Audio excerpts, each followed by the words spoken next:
కొమ్మినేనికి. ఆయన అన్ని సంస్థల్లో పనిచేశాడు. ఈనాడుతో మొదలుపెట్టాడు, ఆంధ్రజ్యోతిలో చేశాడు, ఐ థింక్ టీవీ5లో కూడా చేసినట్టున్నాడు, ఎన్టీవీలో చాలా కాలం చేశాడు. ఎన్టీవీ అంటే గుర్తొస్తుంది, అక్కడ నిష్పక్షపాతంగా డిబేట్ కండక్ట్ చేసి కరుగ్గా ఉంటాడు, కఠినంగా ఉంటాడు. అంటే ఎక్కడ స్పేర్ చేయడు, మొహమాటానికి పోడు.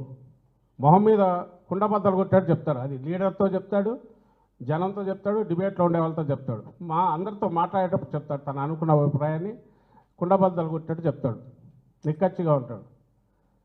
అది నచ్చలా అప్పుడు ముఖ్యమంత్రి వాళ్ళ చంద్రబాబు నాయుడుకు 14-19 మధ్య అనుకుంటా. నచ్చక అప్పటికి సుదీర్ఘ ఎక్స్పీరియన్స్ ఉంటే అతన్ని తీసేంతవరకు పట్టుబట్టి తీయలేదని చెప్పి ఆ ఎన్టీవీ ప్రసారాలు కూడా కొద్దికాలం నిలిపేసి బలవంతంగా తీయించిన వ్యక్తి ఈయన చంద్రబాబు నాయుడు గారు. తర్వాత ఆయన సాక్షికి వచ్చాడు. సాక్షిలో కూడా తాను అనుకున్న పద్ధతిలోనే చేస్తాడు తప్ప జగన్మోహన్ రెడ్డి గారు కూడా భారతమ్మ దాన్ని అలౌ చేశారు. ఎందుకంటే ఓ ప్లాట్ఫామ్ ఉండాలి, న్యూట్రల్గా ఉండాలి, ఒపీనియన్స్ డిఫరెంట్ ఇవి రావాలని. ఆయన ఇండిపెండెంట్గానే హ్యాండిల్ చేసుకుంటూ వచ్చాడు. ఎంతవరకు దేని మీద పోవాలి, వీళ్ళ మాదిరి ఉన్నారు కదా, తయారయ్యారు ఒక గ్యాంగ్, వాళ్ళ పేర్లు కూడా అనవసరం. ఆ అవతల ఉన్న ప్రచార ఛానల్, నేను ప్రసార ఛానల్ అన్నాను, వాటి ప్రాపగండా మెషిన్స్ అవి. అందులో డిబేట్ల పేరు మీద కండక్ట్ చేసేవాళ్ళు వాళ్ళ మాదిరి పొరపాటును కూడా ఒపీనియనేటెడ్ అయినట్టు ఒక స్టాండ్ తీసుకొని ఎక్స్ట్రీమ్ పుష్ చేయడము, అసభ్యంగా మాట్లాడడం అనేది ఎప్పుడూ తన దీంట్లోంచి లేదు. అలాంటి వ్యక్తి ఈరోజు నీ మీద తప్పుడు కేసు పెట్టి అరెస్ట్ చేశారు. పోయే కాలం వచ్చింది కాబట్టి ఇవి చేస్తున్నారు అనేది అర్థమవుతుంది. మేబీ పోయే కాలం 5 ఏళ్లకు తీర్పు ఇచ్చారు కాబట్టి ఇంకా 4 ఏళ్ళు ఉందని సంబరపడుతుండొచ్చు. కానీ ఎందుకు చేస్తున్నారు ఈ టైంలో?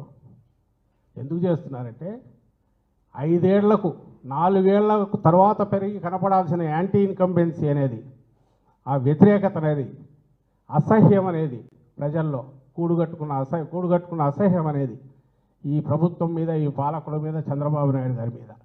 అంటే అబద్ధాలు కూడా హద్దు ఉంటుందిగా. ఎన్నికలకు ముందు ఏం మామూలువే, అరచేతులు ఇటు చూపించి తిప్పినాడు కదా, మొత్తం అక్కడి నుంచి పాతాళంలో పడేశాడు. ఒక అమాయకులు వెర్రివాళ్ళు ఏమి క్వశ్చన్ చేయలేరు అనే అభిప్రాయం ఏదైతే ఉందో అంత బండ కూడా అందరి మొహం మీద కొట్టినట్టు చెప్పడం అనేది జనానికి తట్టుకోలేకపోతున్నారు ప్రజలు.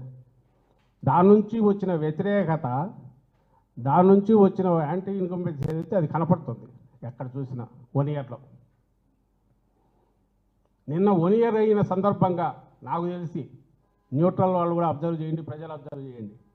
వాళ్ళకు వచ్చిన తీర్పుకు ఎవరు జరపాల్సింది, విజయోత్సవాలు జరుపుకోవాల్సింది వాళ్ళు జరుపుకోవాలి.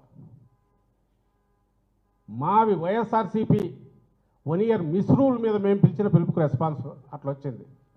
వాళ్ళు చేయలేకపోయారు. రేపు 12th అన్నారు, ఇంకా ఆర్గనైజ్డ్గా చేస్తారు. ఏముంది, ఇట్లా పట్టకరా లేని ఇష్యూ మీదనే ప్రదర్శనలు చేసినప్పుడు రేపే ఉంది, బలవంతంగా అయినా తీసుకొచ్చి చేయించే ప్రయత్నం చేస్తారనుకుంటా 12th వాళ్ళు అనుకున్నట్టు. కానీ ఇప్పుడు ఫేస్ చేసే ధైర్యం లేదు ప్రజల్లో. ఇంకో పక్క రోజు మహిళల మీద అఘాయిత్యాలు కానీ, పోలీసుల దాష్టీక్యం కానీ, అధికార యంత్రాంగం దుర్మార్గాలు కానీ, వాళ్ళ నడిపిస్తున్న పొలిటికల్ బాసెస్ వాళ్ళ దుర్మార్గాలు కానీ, దౌర్జన్యాలు, దోపిడీ ఓపెన్ జరుగుతున్నవి ఏవి ఎవరికి కనపడకూడదు. ఎట్లా పాలా, ఇట్లా ఆపచ్చు. 24 గంటలు కొట్టు, నీ 100-150 యూట్యూబ్ ఛానల్స్, నీ ప్రాపగాండా మెషిన్లు, పేపర్లుగా పిలువబడుతున్న మీడియా సంస్థలుగా పిలువబడుతున్న నీ ప్రాపగాండా మిషన్లు, చంద్రబాబు నాయుడు ఆర్గనైజ్ చేసుకుని నడుపుతున్నవి, పెద్ద గొంతు, చిటిక వేయకముందే రాష్ట్రమంతా ఒకేసారి లేచి ఒకే టోన్తో మాట్లాడగలిగిన సత్తా ఉన్న, నువ్వు పెంచి పోషించిన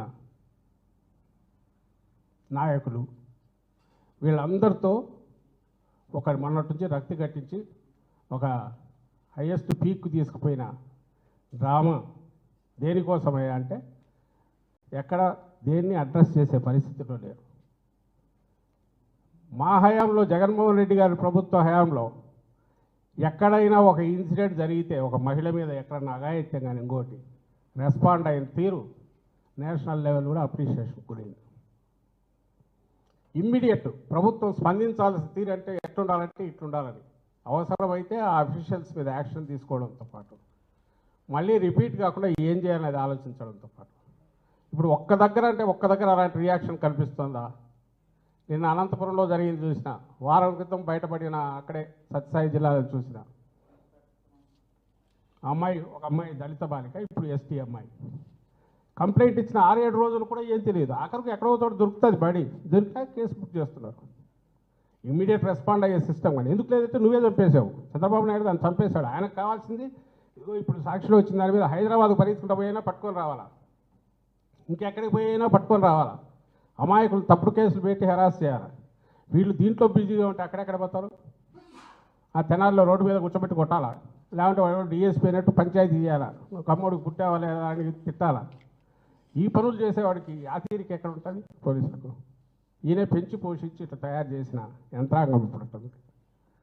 సో దీన్ని కవర్ చేసుకోవాలి. లేకపోతే మహిళల గురించి మీరు అడగడమే చంద్రబాబు నాయుడు గారు.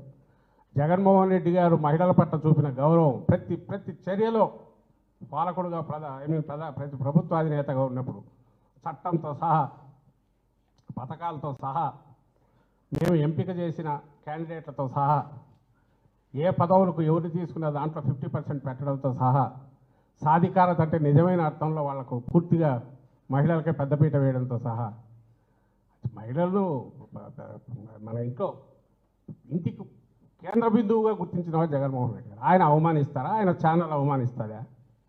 మీ కడుపు మంటంతా ఒక తప్పుడు దీని మీద చేసుకొని మీ అక్కసంతా అసహ్యకరమైన రీతిలో ఫోటోలు తెచ్చి బయట వేసి చెప్పులతో కొట్టడాలు, అసలు దాన్ని ఏమంటాం, పిశాచాలు కూడా ఇట్లా చేయము, రాక్షసుడు అనలేము.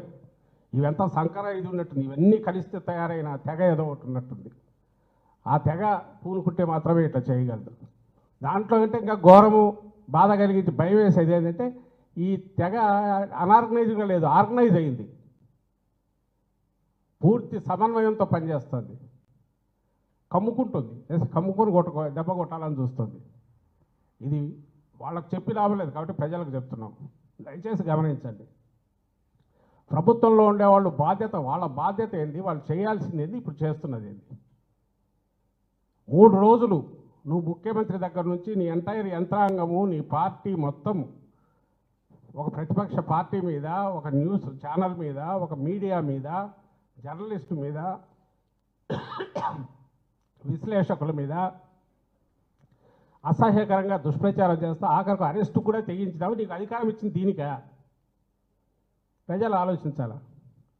ఇంతకంటే దుర్వినియోగమే ఉంటుంది. దుర్వినియోగానికి పరాకాష్ట ఏముంటుంది?